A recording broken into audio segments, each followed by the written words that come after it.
The server room sounded like a dying whale again. I crawled under the main rack with a flashlight between my teeth and 17 years of muscle memory guiding my hands through the cable spaghetti. Marcus from accounting had probably plugged his personal crypto mining rig into the wrong outlet. Again, nobody else bothered to learn which circuits connected to what anymore. That was my job, apparently. I'm Jeffrey Park, and for 17 years I've been the IT support specialist at Brightpoint Solutions. Fancy title for someone who fixed printers, reset passwords, and kept the digital lights on while everyone else took credit for innovation. I arrived every morning at 7:15, 45 minutes before anyone else, because the servers needed their daily checkup like old dogs need their medicine. The fluorescent lights hummed overhead as I untangled Ethernet cables. Dust bunnies the size of hamsters rolled across the floor. This place was held together by duct tape, prayers, and me knowing exactly which button to press when everything went sideways. But did anyone notice?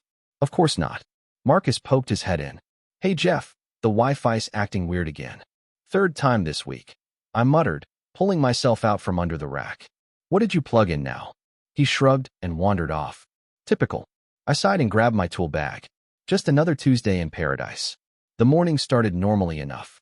I unlocked the office with my master key card, the one they gave me in 2007 when I was still naive enough to think hard work got rewarded. The cleaning crew had left coffee rings on every surface again. Someone's leftover Chinese food was growing something green in the break room fridge. I made my rounds, restarted the print server that always crashed overnight, updated the security software on the executive laptops, checked the backup drives that nobody else knew existed. By 8:30, the place was humming like a well-oiled machine. Then the staff started trickling in. Amanda from marketing, talking loudly into her phone about synergizing customer touchpoints. Kyle from sales, already sweating through his cheap polo shirt even though it was only March. The usual parade of people who thought computers fixed themselves. At 9:15, my phone buzzed. Email from the new CEO, Brandon Pierce. Subject line, "All staff meeting mandatory." No context, no agenda. Just a calendar invite dropped like a bomb into everyone's Tuesday. I had a bad feeling. The kind of feeling you get when you hear glass breaking in another room. Something was coming, and it wasn't good. I saved my work, locked my computer, and tried to ignore the knot forming in my stomach. The meeting was in an hour. Conference room, smelled like stale coffee and broken dreams. I slipped in quietly and took my usual spot in the back corner, behind the guy from HR whose name I never bothered to learn. The executives sat up front like they were judging a talent show, all fake smiles and expensive suits. Brandon Pierce stood at the head of the table. He was one of those guys who wore his MBA like armor, constantly dropping business buzzwords and talking about disrupting markets. He'd been CEO for exactly 4 months and had already reorganized 3 departments into oblivion. "Team," he began, clicking his remote to bring up a PowerPoint that probably cost more than my monthly salary. "Today we're announcing some exciting changes as we pivot toward a more streamlined operational framework." I translated that in my head. Layoffs. "We've identified several redundancies in our current structure," he continued. "Positions that, frankly, technology has made obsolete. We're moving toward cloud-based solutions and automated systems that will eliminate the need for certain support roles." My blood turned to ice water. He was talking about me. About my job. About 17 years of keeping this place running. "These changes will take effect immediately," Brandon said, scanning the room with dead shark eyes. "Affected employees will receive notification today." The rest of the meeting blurred together like a car crash in slow motion. Brandon droned on about exciting opportunities and future growth potential, while my brain screamed static. When he finally dismissed us, everyone shuffled out like zombies returning to their desks. I stayed in my corner, pretending to check my phone while the room emptied. My hands were shaking. 17 years. 17 years of arriving early, staying late, fixing every crisis, solving every problem. And they wanted to replace me with automated systems. Back at my desk, I tried to focus on work. Ticket #4 for 87. The computer won't turn on. I walked over to find the power cord unplugged. Ticket #4 for 88. The internet is slow. The user had 47 browser tabs open and was streaming Netflix. Ticket #4 for 89. Printer is broken. Out of paper. These were the problems Brandon thought technology could solve automatically. These were the issues he believed didn't need a human touch. I almost laughed, but it came out more like a sob. At 3:47 p.m., my computer chimed. New email from HR. Subject line, meeting request, time sensitive. My heart dropped into my shoes. This was it. The official death notice for my career. I clicked accept and stared at the calendar invite for 4:30 p.m. 43 minutes to say goodbye to everything I'd built. The HR office felt like a doctor's waiting room where everyone had cancer. Beige walls, motivational posters, and a plant that had given up on living months ago. Tracy from Human Resources sat behind her desk with a folder that had my name on it, spelled correctly for once. Jeffrey, thanks for coming in, she said with practiced sympathy. Please, have a seat. I sat down in the chair that squeaked like a dying mouse. Tracy opened the folder and pulled out a stack of papers that looked suspiciously like termination documents. As you probably gathered from this morning's meeting, we're making some organizational changes, she began. Your position is being eliminated as part of our digital transformation initiative. Digital transformation. They made it sound like we were turning into robots. This isn't a reflection of your performance. Tracy continued, reading from what was obviously a script. You've been a valued member of our team. It's simply a business decision based on evolving technological needs. Valued member. If I was so valued, why was I sitting here getting fired? We're offering a severance package, she said, sliding papers across the desk. 2 weeks' pay, continuation of health benefits through the end of the month, and a positive reference letter. 2 weeks. For 17 years. I stared at the papers like they were written in ancient Greek. I'll need your company laptop, access cards, and any other company property, Tracy said, holding out her hand like she was asking for my firstborn child.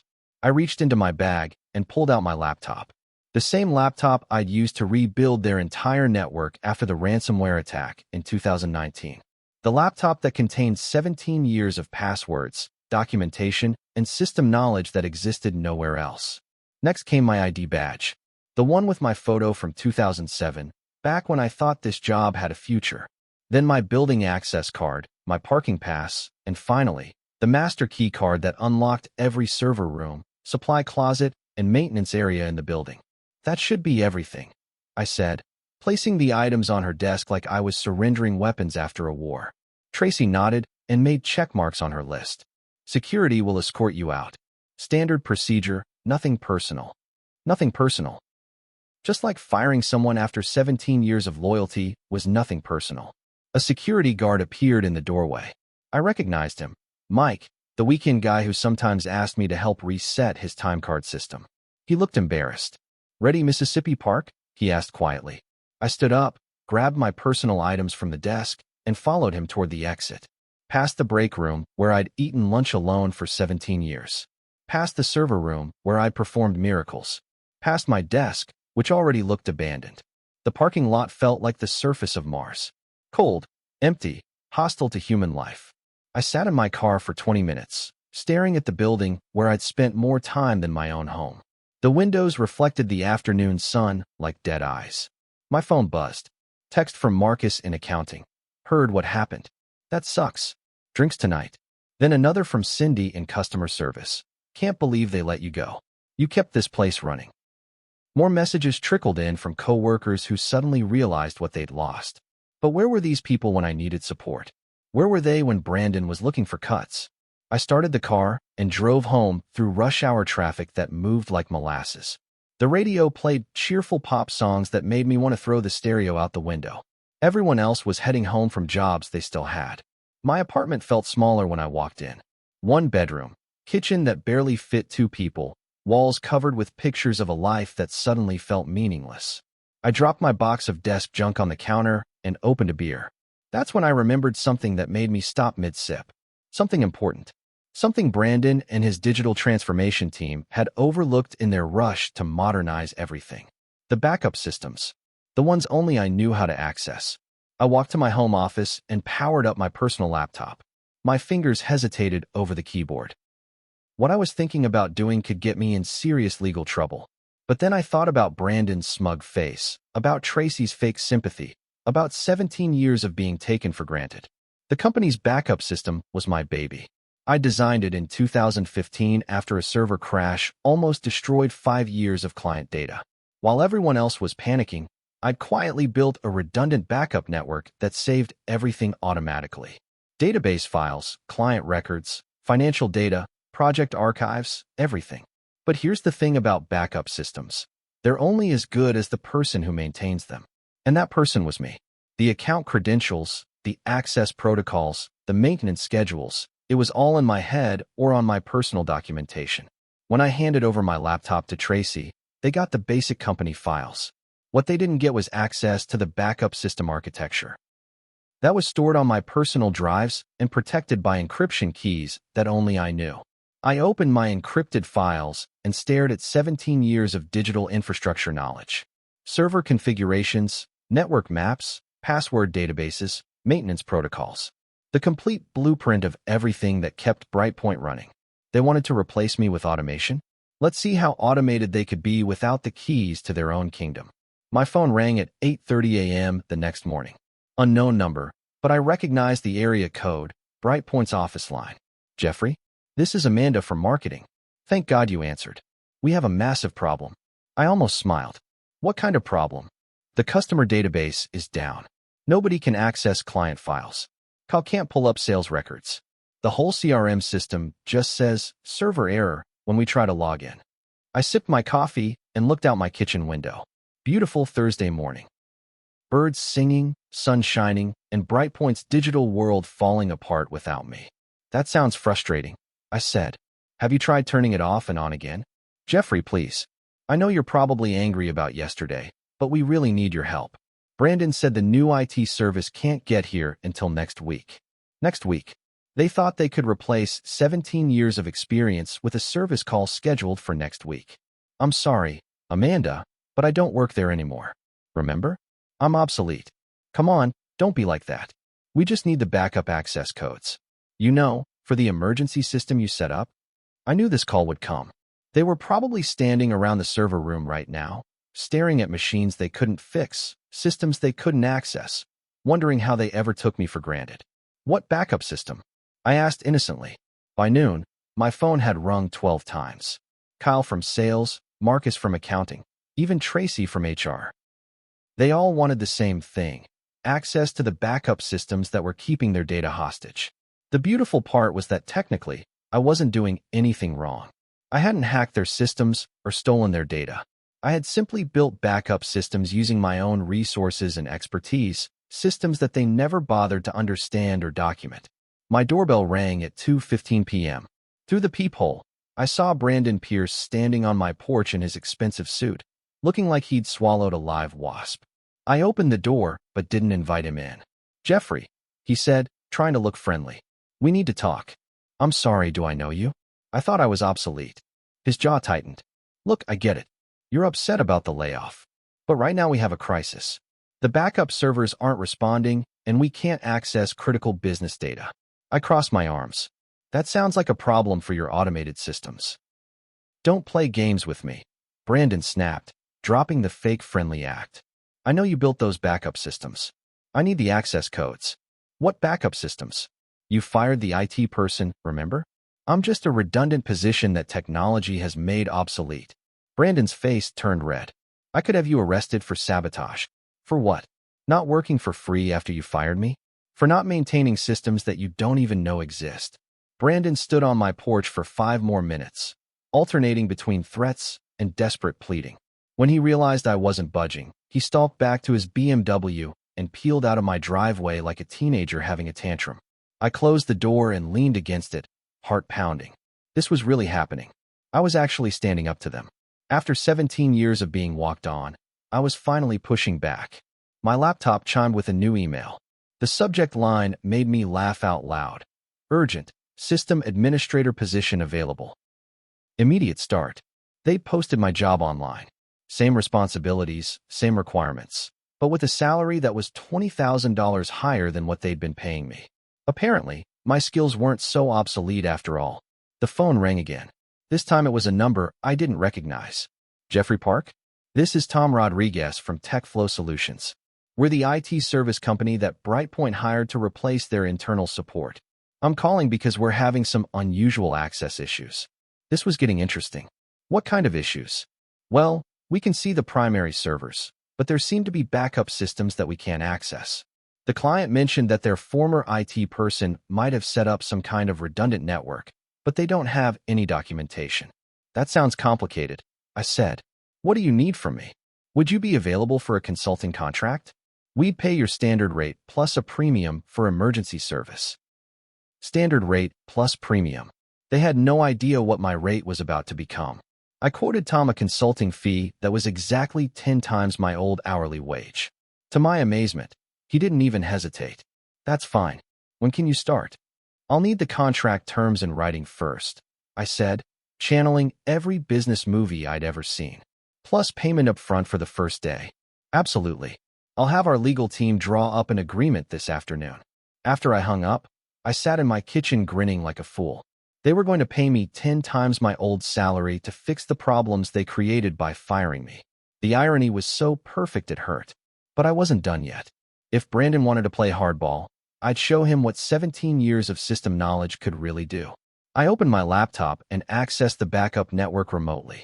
Everything was still running perfectly. Customer data, financial records, project files, all safely stored and completely inaccessible to anyone but me. With a few keystrokes, I could restore everything and be their hero. Or I could let them sweat a little longer while they learned exactly how obsolete I really was. My phone buzzed with a text from an unknown number. This is Brandon. Name your price. I typed back. For what? I don't work for you anymore. Don't be difficult. What do you want? I stared at the message for a long time. What did I want? An apology? My job back? Revenge? Then it hit me. I wanted something much more valuable than any of those things. Friday morning arrived with the sound of my phone ringing at 6:30 a.m. Brandon again, probably calling from the office where he'd spent the night trying to figure out why his company was falling apart. Jeffrey, please. Our clients are starting to panic. We have a board meeting on Monday, and we need those systems online. Sounds stressful, I said, making myself a cup of coffee. Have you tried calling your automated solutions? Stop playing around. Just tell me what you want. Money? Your job back? Whatever it takes. I sipped my coffee and watched the sunrise through my kitchen window. Such a peaceful morning watching someone's world burn down. I want a written apology, I said finally. Fine. Done. And I want my job title changed to Chief Technology Officer. Are you insane? You were IT support. I was the person who built every system you depend on. Your choice, promote me or figure out how to run a company with no data. Brandon was quiet for so long I thought he'd hung up. Finally, he spoke through gritted teeth. Fine. CTO. What else? Salary commensurate with the position. And I want that digital transformation consultant who recommended firing me to personally apologize to every employee he got laid off. This is extortion. No, this is business. You taught me that yesterday when you fired me for being obsolete. The line went dead. I finished my coffee and got dressed. I had a consulting contract to sign with TechFlow, and I planned to take my sweet time with it. The TechFlow office was in a glass building downtown that screamed, "We charge too much for everything." Tom Rodriguez turned out to be a nervous guy in his 40s who kept adjusting his glasses and checking his phone every 30 seconds. Thank you for coming in so quickly, he said, sliding a contract across the conference table. Brightpoint is one of our biggest potential clients, so this situation is critical for us too. I read through the contract carefully. Emergency consulting rate, payment terms, scope of work. Everything looked good, but I had one addition to make. I need a clause added, I said.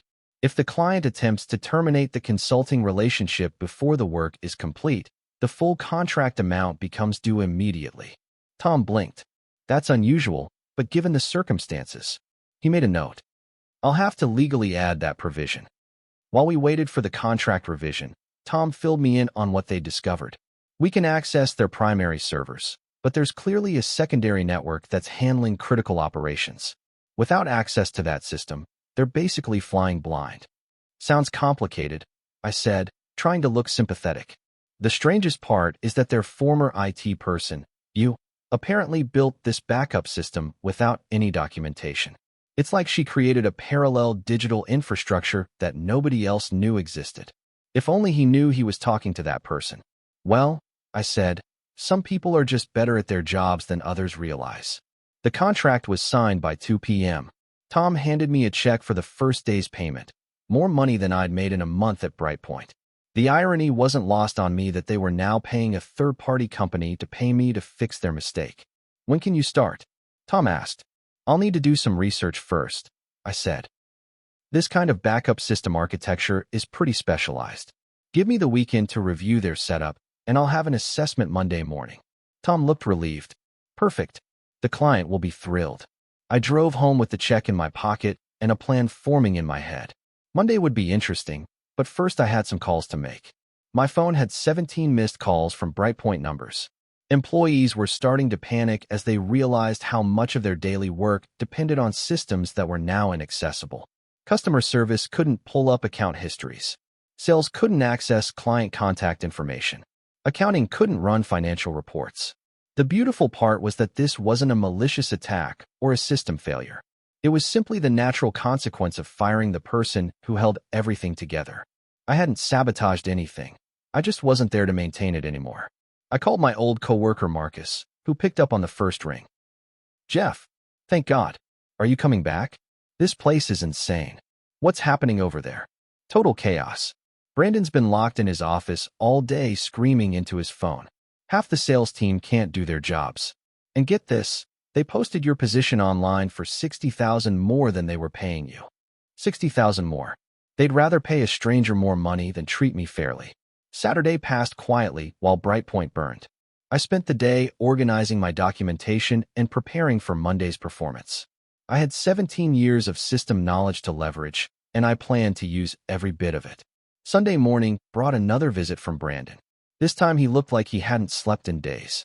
His expensive suit was wrinkled, and his hair looked like he'd been running his hands through it. I accept your terms, he said without preamble. Which terms were those? Chief Technology Officer. Appropriate salary. Written apology. All of it. I pretended to consider this. Those were yesterday's terms. Today's terms have changed. Brandon's eyes started twitching. What do you want now? I want equity. 5% ownership in the company. That's impossible. Then I guess you'll have to explain to your board tomorrow why you can't access any business data from the last 8 years. You can't hold the company hostage like this. I'm not holding anything hostage. I'm simply not working for free to fix problems that didn't exist until you created them. Brandon stood on my porch breathing heavily like he'd just run a marathon. Finally, he pulled out his phone. I need to call the board. Take your time, I said. I'll be here. I closed the door and went back to reading the Sunday paper. Outside, I could hear Brandon pacing around my front yard, having increasingly frantic phone conversations with people who were probably wondering how one fired IT person could bring down an entire company. At 3 p.m., Brandon knocked again. His face had gone from red to pale, which I took as a good sign. The board agrees to the equity position, he said quietly.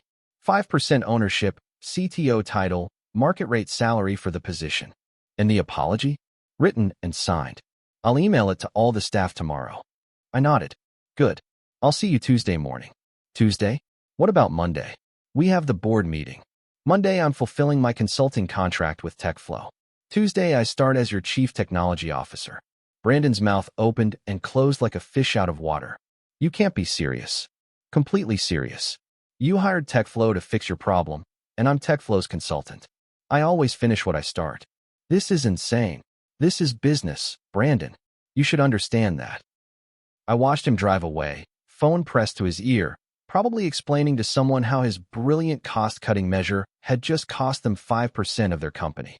That evening, I received an email with my new employment contract.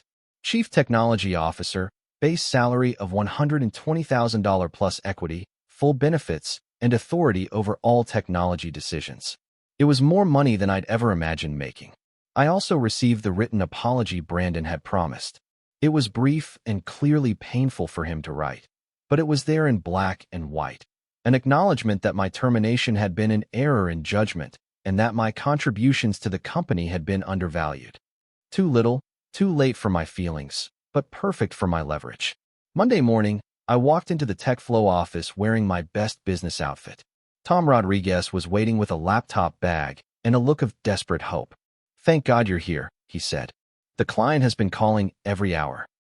They're having a complete meltdown." "No problem," I said. "I think I can resolve this pretty quickly." We drove to Brightpoint in Tom's company car. He spent the entire trip explaining how important this contract was for TechFlow and how grateful they were for my expertise. If only he knew. The Brightpoint parking lot looked like a disaster zone. Employees stood around in clusters, probably wondering if they still had jobs. Through the windows, I could see people gathered around computers that weren't working, phones that couldn't access customer data, systems that had basically reverted to 1995. "This is worse than I expected," Tom muttered. "Don't worry," I said. "I have some ideas." We walked through the front door, and I felt every eye in the building turn toward me. Marcus from accounting actually applauded. Cindy from customer service looked like she might cry with relief. Brandon appeared from his office, looking like he'd aged 5 years in 3 days. He nodded at me without speaking, probably afraid that opening his mouth would result in him saying something that would make this situation even worse. "Let's get started," I told Tom. The server room felt like coming home. I'd spent so many hours in this cramped, humming space that I knew every cable, every blinking light, every sound the machines made when they were happy or stressed. Tom followed me around like a puppy as I performed an elaborate show of diagnosing the backup system problems. I pulled up command screens, ran network tests, and made thoughtful humming noises while examining configurations that I knew by heart. "This is fascinating," I told Tom, pointing at a screen full of code. "Whoever set this up was really talented. The backup architecture is incredibly sophisticated. Can you fix it?" "Oh, absolutely. It's just a matter of understanding the authentication protocols." I spent 2 hours putting on the best technical theater performance of my life. I discovered the backup network configuration, decoded the access requirements, and troubleshot connection issues that existed only in my imagination. At 11:30 a.m., I looked up from the keyboard with a satisfied expression. "I think I've got it," I announced. Tom practically bounced with excitement. "Really? Let me just reconfigure these access parameters." I typed a series of commands that restored the backup systems to full functionality. Instantly, every computer in the building came back to life as databases reconnected and files became accessible again.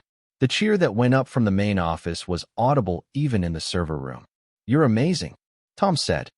"How did you figure that out so quickly?" "Experience," I said modestly. "Sometimes you just know where to look."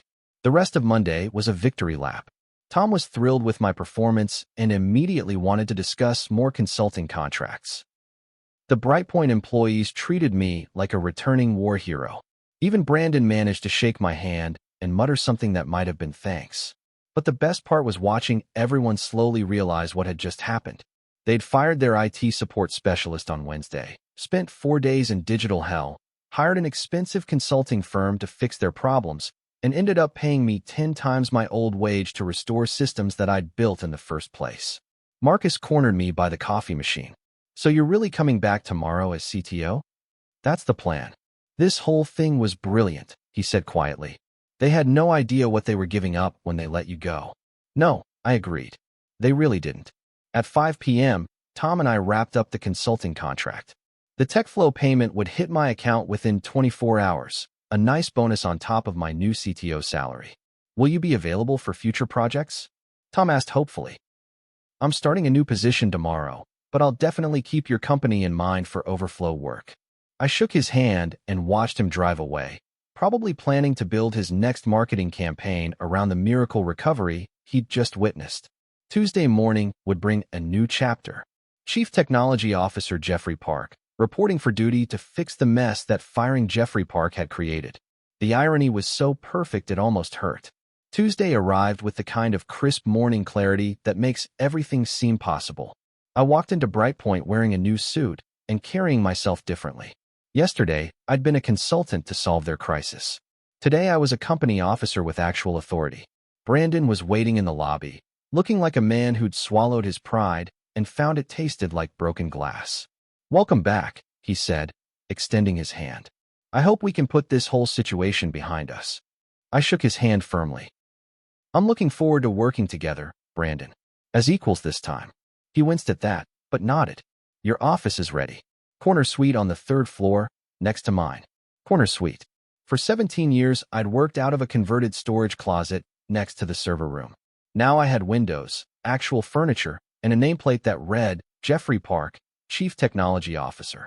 The morning was spent in meetings with department heads who needed to understand the new technology chain of command. It was fascinating to watch people who'd barely acknowledged my existence for 17 years suddenly treat me with respect and deference. Any questions about the new reporting structure? I asked the room full of managers. Kyle from sales raised his hand. So all technology requests go through you now? That's correct. Every computer, every software license, every system upgrade. Nothing happens without my approval. The power was intoxicating. For the first time in my career, I had the authority to match my responsibility. The transformation of Brightpoint's technology culture didn't happen overnight, but it started immediately. I instituted new policies for system access, created documentation requirements for all technology changes, and established protocols that would prevent future disasters. More importantly, I started building the team I'd always dreamed of having. My first hire was a junior system administrator who actually understood what backup systems were for. My second was a network security specialist who could help protect against the kinds of vulnerabilities that come from neglecting your infrastructure. Brandon, to his credit, didn't interfere. He signed every budget request I submitted and approved every hire I recommended. I think he was genuinely afraid that crossing me again might result in another technological meltdown. The company culture began to shift too. Employees who had taken the IT department for granted started treating technology as a strategic business asset rather than a necessary evil. They asked better questions, submitted more detailed support tickets, and actually read the documentation I provided. 3 months after my return, Brightpoint landed its biggest client contract in company history. The client specifically cited our robust data security and reliable system performance as deciding factors. Technology had gone from cost center to profit driver, and everyone knew who deserved the credit. At the quarterly board meeting, I presented a technology roadmap that would position Brightpoint for the next decade of growth. The board approved every recommendation unanimously. Afterward, the board chairman pulled me aside. Jeffrey, I want you to know that your return has been the best business decision this company has made in years. By the 6-month mark, my transformation from forgotten IT support to essential executive was complete. I had a team of 5 talented professionals, a technology budget that reflected actual business needs, and the respect of everyone in the company. The consulting contract with TechFlow had paid me more in 1 day than I used to make in a month. My CTO salary was triple what they'd been paying me as a support specialist. The 5% equity stake was already worth more than my previous annual salary, and growing every quarter. But the real satisfaction came from building something lasting. The backup systems that had saved the company were now documented, redundant, and managed by a team instead of one overworked person. The technology infrastructure was robust enough to support the company's growth for years to come. Brandon and I had developed a functional working relationship built on mutual respect and healthy fear. He never again suggested that technology positions were obsolete, and I never again felt like my contributions were invisible. The story of my firing and triumphant return had become company legend. New employees heard about the great technology crisis of last spring, when the company nearly collapsed because they underestimated their IT person. It served as a cautionary tale about the importance of recognizing talent before it walks out the door. Marcus still liked to joke that I'd pulled off the greatest job interview in corporate history. Get fired, hold the company hostage, and negotiate your way into an executive position with equity. You should write a book, he said one day. How to turn getting fired into getting rich. Maybe I would. But first, I had a company to run. 1 year after my termination, Brightpoint was a completely different company. Revenue was up 40%, client satisfaction was at an all-time high, and our technology infrastructure was the envy of our competitors.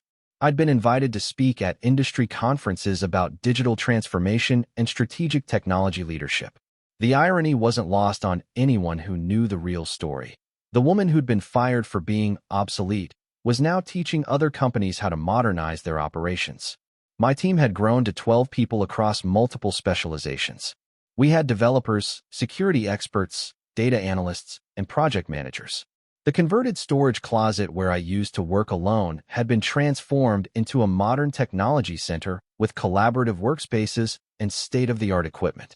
The 5% equity stake I'd negotiated was now worth more than I'd made in my entire previous career. When Brightpoint completed its acquisition by a larger firm, my payout would be enough to retire comfortably or start my own consulting company. Brandon had been promoted to president, partly based on the company's technology-driven growth. In his promotion announcement, he specifically credited strategic investments in technology leadership for the transformation. He never mentioned that those investments had been forced on him by circumstances he'd created himself. During the company acquisition celebrations, Brandon approached me at the reception. "I owe you an apology," he said quietly. "Not just the formal one I had to write, but a real one. Firing you was the stupidest decision I ever made." "It worked out," I replied. "Sometimes the best things come from the worst situations." He nodded and walked away, probably reflecting on how close he'd come to destroying everything through arrogance and short-sighted thinking. 2 years later, I was sitting in my new office at Park Technology Solutions, the consulting firm I'd started after the Brightpoint acquisition. The company specialized in helping businesses avoid the kind of catastrophic technology mistakes that had almost destroyed my former employer. My first client had been TechFlow, ironically enough. Tom Rodriguez had hired me to help them develop better assessment protocols for emergency consulting situations. The fee I charged them was considerably higher than what they'd paid me to fix Brightpoint, but they considered it money well spent. The Brightpoint story had become my signature case study. I told it at conferences, wrote about it in industry publications, and used it to illustrate the hidden costs of undervaluing technical expertise. The story resonated with IT professionals who'd experienced similar treatment and executives who wanted to avoid similar disasters. My phone buzzed with a text from Marcus, who was now working as my business development manager. "Just got off a call with a company whose CEO fired their entire IT department last week. Sound familiar?" I smiled and typed back, "Set up a meeting. I think I know exactly how to help them." The cycle would continue. Somewhere out there, another company was about to learn the hard way that some people are irreplaceable. And when they did, I'd be ready to help them rebuild for the right price. I'd learned something valuable from my experience at Brightpoint. Your worth isn't determined by how others treat you. It's determined by what you know and what you can do with that knowledge. Sometimes you have to lose everything to realize how much power you actually have. The revenge was sweet, but the success that followed was even sweeter. And it all started with a simple truth that too many companies learn too late. The person who keeps your lights on might be the same person who can turn them off. Brandon had called me useless. Turns out, I was the one thing the company couldn't live without. And now everyone knows it.